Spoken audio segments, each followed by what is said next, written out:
جن خواتین کو ڈیٹس کی وجہ سے یا بچے چھوٹے ہونے کی وجہ سے یا گھر میں اکیلے ہونے کی وجہ سے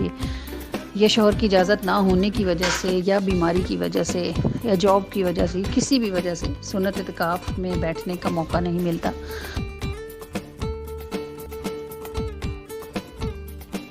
کہ وہ نفلی اعتکاف کی نیت کر کے اعتکاف میں بیٹھنے کا ثواب حاصل کر سکتی ہیں۔ رمضان الکریم میں یوں بھی ایک نیکی کا درجہ جو ہے وہ 70 گنا بڑھا دیا جاتا ہے،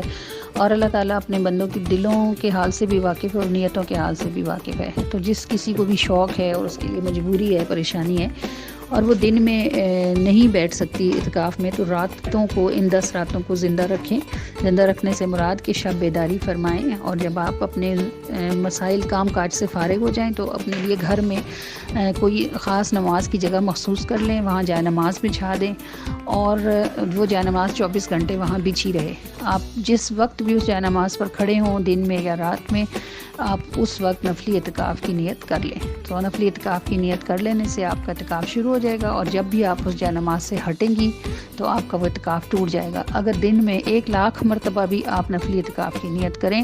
تو آپ کر سکتے ہیں، اعتکاف شروع ہو جائے گا اور اعتکاف ختم ہو جائے گا۔ تو یہ طریقہ ہے رمضان الکریم میں جن لوگوں کو سنت اعتکاف نہیں ملتا، کسی بھی وجہ سے وہ نفلی اعتکاف کر کے اعتکاف کا ثواب حاصل کر سکتی ہیں۔